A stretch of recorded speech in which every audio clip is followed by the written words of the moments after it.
A paz do Senhor, tudo bem? Graças a Deus, hoje nós estamos no dia 16 de um total de 21 de um estudo maravilhoso que o Senhor nos ajudou, que o Senhor nos sustentou, que nós estudamos a importância de não somatizar emoções negativas, emoções que nos trazem sentimentos ruins, doenças, tristezas, angústias e ao contrário disso, pegar esses fatos ruins, esses fatos que nos deixaram desconfortáveis e ressignificar, dar um novo sentido para ele, para que a nossa alma pudesse se alegrar, pudesse ver esperança nisso e viver uma vida plena e abundante como o Senhor tem nos prometido.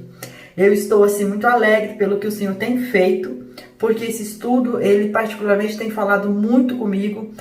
Vocês sabem que toda vez que eu gravo alguma coisa aqui é porque eu já estudei para a minha vida, já apliquei na minha vida e eu estou realmente a cada dia aprendendo com ele. E como eu também sempre falo aqui, eu preciso da graça de Deus todos os dias, porque as coisas deste mundo, liderar, gerenciar as nossas emoções é complexo. Nós somos um ser tridimensional e precisamos ter esse domínio próprio, ter esse controle, ter essa organização de corpo, alma e espírito para que funcione de forma adequada. Precisamos ter um corpo saudável, precisamos ter uma alma sarada e precisamos ter um espírito conectado com o nosso Pai, com o nosso Senhor. E é por isso que, se nós não estivermos realmente alinhados com a vontade de Deus, se torna muito mais difícil fazer tudo isso, porque a tarefa é complexa. Mas o Senhor, o que nos consola é que o Senhor, Ele jamais vai desistir de nós. Sempre que estivermos ali nos posicionando, clamando a Ele, pedindo a Ele, buscando dEle, Ele vai estar preparado. E hoje eu quero aqui, depois que nós já passamos por aqueles 3 dias da introdução, falando sobre isso, sobre somatizar, falando sobre ressignificar, então nós estudamos ali aquelas 12 chaves, que seria a chave da oração, a chave do discernimento, a chave do conhecimento, a chave da fidelidade, a chave da santidade, a chave da obediência, a chave da semeadura, a chave da fé, chave da alegria, a chave da humildade, a chave da gratidão e a chave da prosperidade. Depois que nós falamos cada dia um pouquinho de cada uma delas, eu agora quero te fazer uma pergunta. Você sentiu aí que você tem todas essas chaves na tua mão? Ou qual assim é a chave que você entendeu, que você percebeu que você não está sabendo usar, que você não, é como se você não a tivesse e que você realmente falou assim, eu preciso disso. Eu quero que hoje, de hoje até o dia 21, hoje é o dia número 16, então o estudo do 16 ao 21, nós vamos tratar disso, Olha, nós recebemos essa chave, é a primeira coisa, nós recebemos essa chave e aí na sequência, quando nós entendermos que se nós recebemos ou não essa chave, então daí nós vamos entender como é que eu uso essas chaves no relacionamento com Deus, eu mesma, com Deus, no relacionamento com a minha família, no meu relacionamento no meu trabalho, no meu relacionamento com o meu esposo.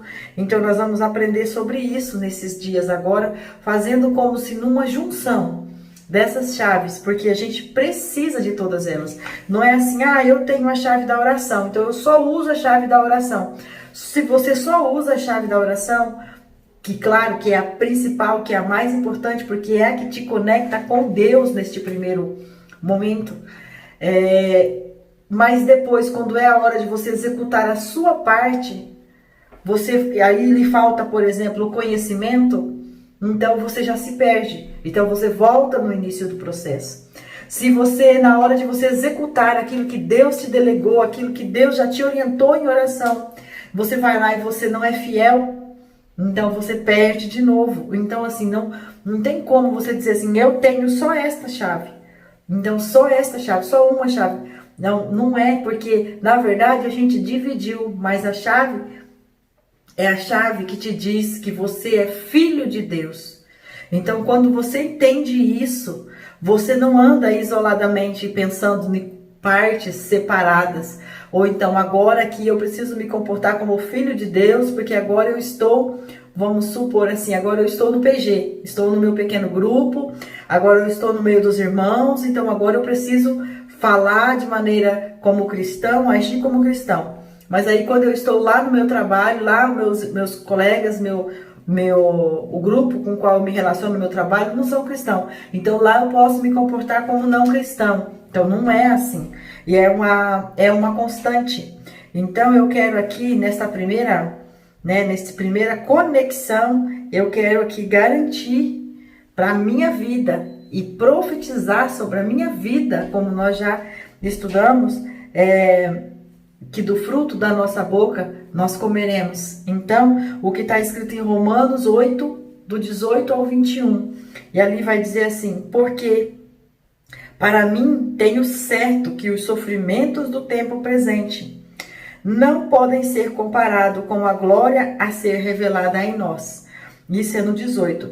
Se eu voltar no 17, ele vai dizer assim: e se somos filhos, somos também herdeiros, herdeiros de Deus e co-herdeiros com Cristo.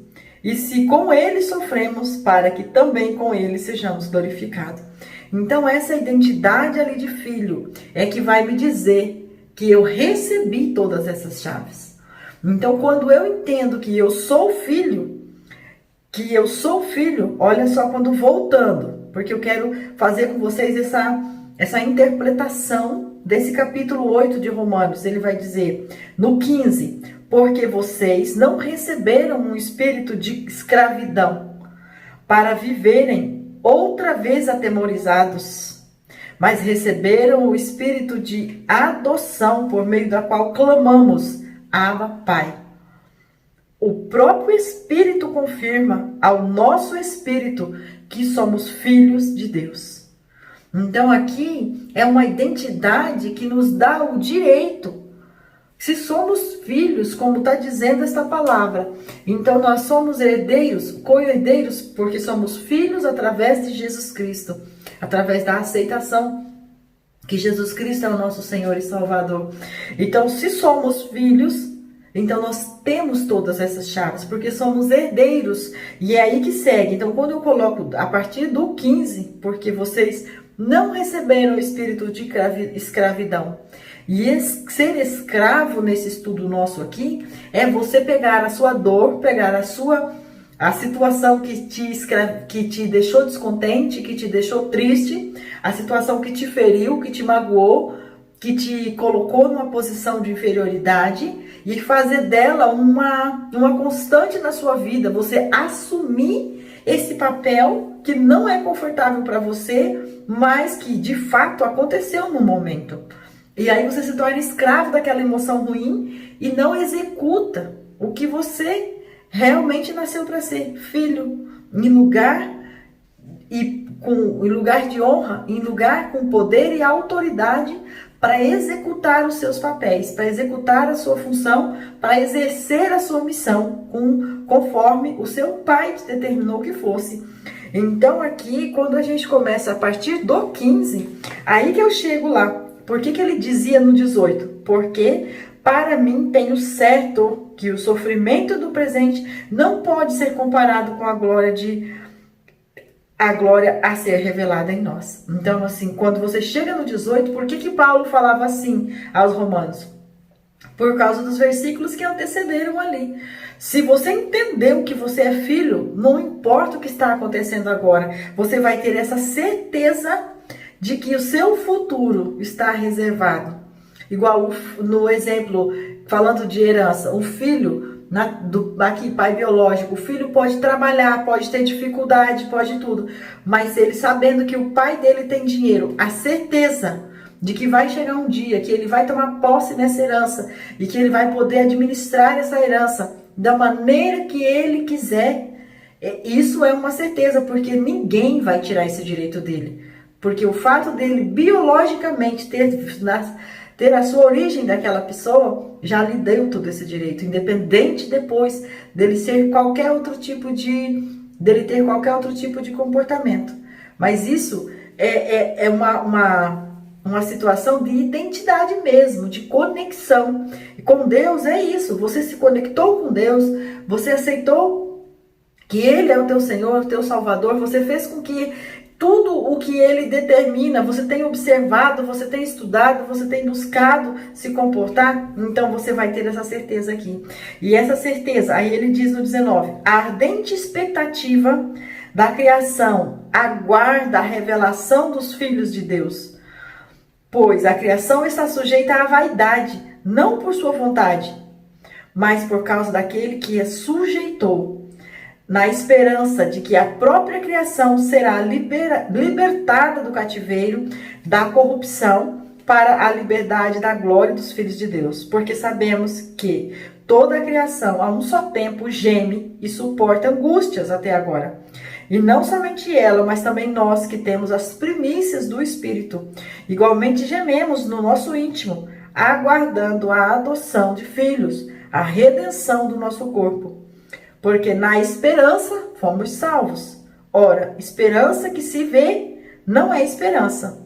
Pois quem espera o que está vendo? Mas ou esperamos o que não vemos com paciência e o aguardamos.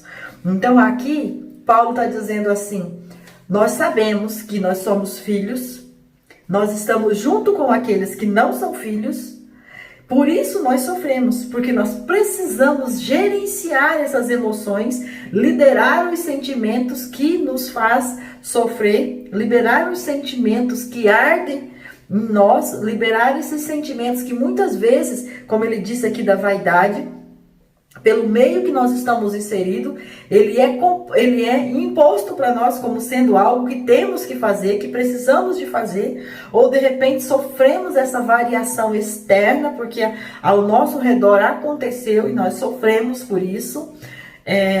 E aí o que acontece? Mas nós precisamos crer. E quando ele fala, porque na esperança, então assim, é porque nós temos que saber que não é porque nós estamos vendo que está dando certo para nós em relação ao outro que não está dando certo, porque não se comporta como filho, porque isso não é crer, isso não é esperança, porque se nós estamos vendo, é porque nós estamos vendo, então nós estamos tendo a certeza pelo fato, pelo olho nu que nós estamos ali vivenciando, pela forma tática de que nós estamos vendo, mas não é disso, porque ressignificar uma situação não é pelo que vê.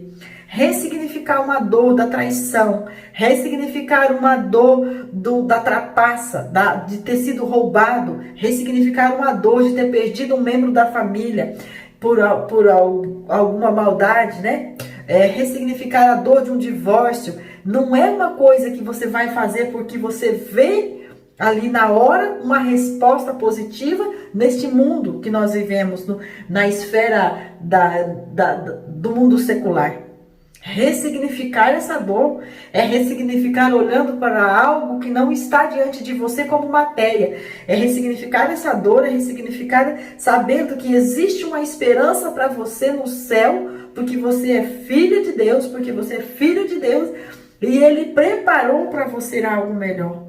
E que mesmo com todas as suas falhas, a dor que você vai passar pela consequência dos seus atos, ela não vai ser maior do que a glória que o Senhor vai revelar em você por você ter se posicionado como filho, por você ter trabalhado aí é que entra todas as chaves. Você, mesmo considerando todas as suas falhas, você orou, você semeou, você aprendeu que deveria ser fiel a partir dali, você teve fé, creu no futuro, você colocou alegria em vez de choro, e Deus começa a ver todo esse seu esforço, começa a ver toda essa sua força de vontade, toda essa sua dedicação, toda essa sua submissão à vontade dele. Então Deus vai aliviar o fardo, Deus vai tirar o peso dessa consequência de acordo com aquilo que você praticou, que claro que o perdão de Deus, ele acontece sempre que você se arrepende, sempre que você volta para o Senhor, mas a consequência das coisas dessa terra vai ter que passar, não vai ter jeito. Então, mas Deus vai te fortalecer, Deus vai te capacitar, Deus vai te instruir, Deus vai fazer com que você passe o tempo e que no tempo certo de você colher os frutos, Deus vai pôr os frutos em você. E eu vejo assim aqui a graça de Deus em nós. E eu quero finalizar hoje esse nosso dia pedindo para você, realmente volte, faça uma reflexão. Eu estou fazendo isso mais uma vez porque eu realmente preciso. Eu entendo que todos nós precisamos, mas a minha responsabilidade com a minha vida, ela é muito séria, porque eu preciso entender qual é o caminho que eu estou seguindo. E é isso que eu convido a você fazer. O que você tem pensado acerca de tudo que as pessoas fizeram com você e acerca de tudo o que você fez com você mesmo? Porque isso dá maior peso ainda. Quando você olha para você e fala, eu podia ter sido melhor, eu podia ter reagido melhor, eu podia... Não importa o que você poderia ter feito melhor, não importa o que você poderia ter decidido não errar lá atrás. O que importa é que agora você entendeu que existia um outro caminho. Então se arrependa daquele caminho, não pratica mais aquele caminho, não circule mais por ele e peça ao Senhor o perdão e peça ao Senhor que abra os teus olhos, que alargue a tua visão, que traga para você uma esperança e que não permita carregar a culpa por isso, porque o acusador, tenha certeza que o acusador não é Deus.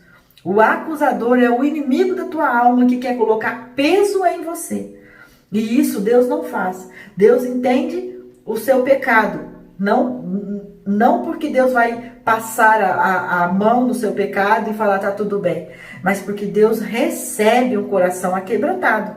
Então se você pecou, você se arrependeu, se você entendeu que você falhou, por isso agora você está sofrendo, porque muitas vezes acontece coisas ruins com a gente e quando a gente começa a procurar, a gente fala, puxa, mas eu também vacilei, eu também dei mole, eu dei oportunidade para a pessoa fazer, eu permiti como que ela me visse dessa maneira, e aí nisso você começa a trazer um peso para a sua vida, que aí você até acha que o outro era inocente, ou de repente você fala assim, eu merecia mesmo passar por isso.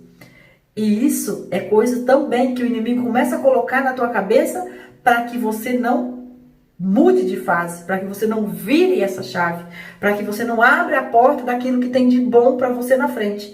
Então você precisa fazer essa análise hoje, já conhecendo todas as chaves. Revisa todas as chaves, olhe para elas e veja as chaves que o Senhor te deu aí, porque essas que eu falei aqui são as chaves que eu entendi que eu precisava para mim nesse tempo. Mas aí Deus pode ter te colocado outras chaves na tua mão, de acordo com aquilo que você está vivendo, de acordo com aquilo que você tem passado, de acordo com a sua história. E o importante hoje é você se reconhecer filho, como está aqui em Romanos 8, bem certinho aqui, ó, no 16, o próprio Espírito confirma ao nosso espírito que somos filhos. E se somos filhos, nós somos herdeiros. E se somos herdeiros, a chave. O filho tem a chave da casa do pai. O filho, quando mora com o pai, ele tem a chave da casa do pai. Ele tem acesso, ele entra e sai. Ele entra em todos os cômodos da casa do pai. Ele entra no quarto, na sala, nos banheiros. Ele entra na sala de jantar, ele entra na despensa. Ele abre a geladeira na hora que ele quer, pega e come. Ele veste as roupas que está no armário. Ele aproveita da energia. Ele aproveita todos os benefícios que tem naquela casa. O filho que mora na casa do pai, ele não pede permissão para abrir a geladeira para comer algo. Ele não pede permissão para deitar e dormir no sono. Porque aquilo é direito dele. E é isso que nós precisamos entender hoje. Usar essas chaves. Conectar-se com o pai. Com empatia. Conectar-se com o pai verdadeiramente.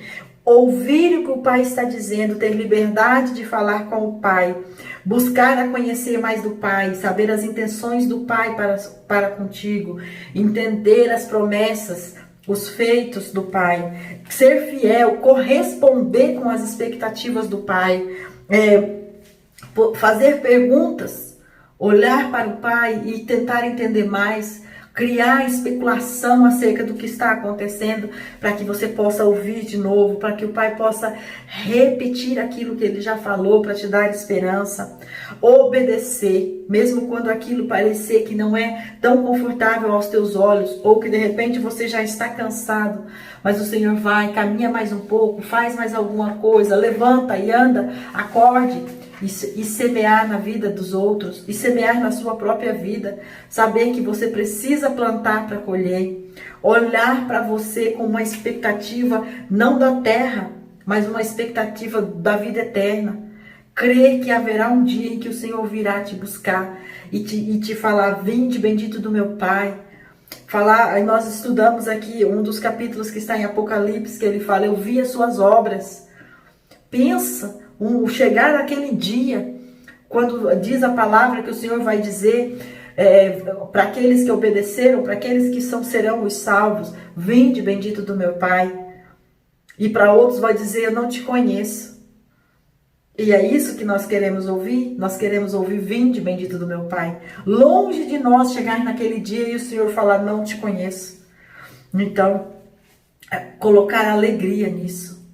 Não andar aí cabisbaixo, com o ombro encurvado, pedindo: porque é um peso, porque é um fardo, tô na luta, tô na dificuldade, mas é por causa da vontade de Deus. Não, porque a vontade de Deus é que você seja fiel, é que você ore, é que você busque, é que você tenha fé, mas tudo isso com alegria, com esperança, com fidelidade, com honestidade, com caráter ilibado, porque você sabe que isso não é você fazer além das suas forças, mas isso é aquilo que o Senhor já te habilitou para fazer, porque você é filho, você tem que representar o DNA de Deus.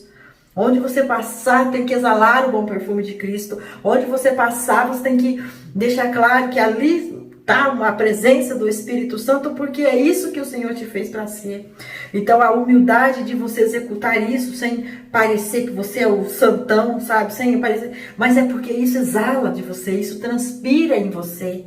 E é isso que gera um sentimento de que você é um ser natural e ao mesmo tempo você consegue uma conexão extraordinária com o sobrenatural. Sabe quando o trem tá fervendo, tá todo mundo nervoso, todo mundo preocupado e você consegue passar uma alegria, uma calma, uma paz de espírito. Isso te traz depois, quando alguém comenta, como você consegue, te traz um sentimento de gratidão, porque você sabe que isso é um dom de Deus que habitou em você pela graça de Deus. E essa gratidão precisa ser vivida em nós, porque se nós não vivemos isso, nós vamos chamar a glória para nós. E a glória não é nossa, nunca é nossa. Quem vai dizer se nós temos ou não essa glória vai ser o próprio Deus, o dia que Ele nos chamar e dizer: eu vi os seus feitos e me agradei deles, por isso vende bendito do meu Pai. Ou então: eu vou te acrescentar um pouco mais porque você foi fiel no pouco, então eu consigo te acreditar mais para que você possa me dar mais. A partir do momento que eu semeio mais em você me retorna, você não esconde o seu talento, você não deixa a sua semente apodrecer para não lançar na terra. E é isso que traz para nós essa convicção e essa certeza de que, mesmo que aos olhos dos outros, mesmo que ao nosso redor estejam olhando pessoas para nós e pensando que nós não estamos fazendo tudo certo, como provavelmente, nós não estamos. Mas o Senhor vai garantir em nós um sentimento de vida abundante, porque nós vamos ter a alma alegre, uma vida feliz. E aí nós vamos voltar lá naquele nosso primeiro versículo que nós estudamos de Provérbios 17, 22, que diz: a alegria faz bem para a saúde, estar sempre triste é morrer aos poucos. E nós não vamos permitir morrer aos poucos. Em nome de Jesus, com este estudo, a partir de tudo que nós já aprendemos, em tudo que nós já estudamos em nossa vida, e com a clareza que o Senhor está trazendo com esse estudo, eu tenho certeza que os nossos olhos estão sendo abertos, que o nosso coração está sendo consolado e que a nossa mente está recebendo uma estratégia para nós aprendermos a dar um novo sentido para os acontecimentos das nossas vidas. E esse novo sentido é um sentido que agrada a Deus. E esse sentido que vai agradar a Deus vai nos trazer uma nova forma de gerenciar as nossas emoções de tal maneira que tudo o que tocarmos vai prosperar. Em nome de Jesus. Senhor, muito obrigado por mais este estudo. Muito obrigado por este momento. Eu te louvo, Senhor. Eu agradeço ao Senhor porque o Senhor tem me sustentado e o Senhor tem sustentado pessoas do meu lado para me dar força, para me dar esperança. Verdadeiros anjos que o Senhor levantou para cuidar de mim neste tempo. Muito obrigado por essas pessoas que estão estudando, que estão procurando viver a tua presença, a tua vontade a cada dia. Continua conosco. A partir desse estudo ainda vão faltar 5 estudos. Que o Senhor nos conduza, nos direciona naquilo que devemos falar, naquilo que devemos fazer, os caminhos por onde devemos caminhar. E toda a glória para ti, porque o Senhor é o nosso dono, o Senhor é o nosso Deus. Aquele a quem um dia nos levará para viver a eternidade contigo. Em nome de Jesus. Amém.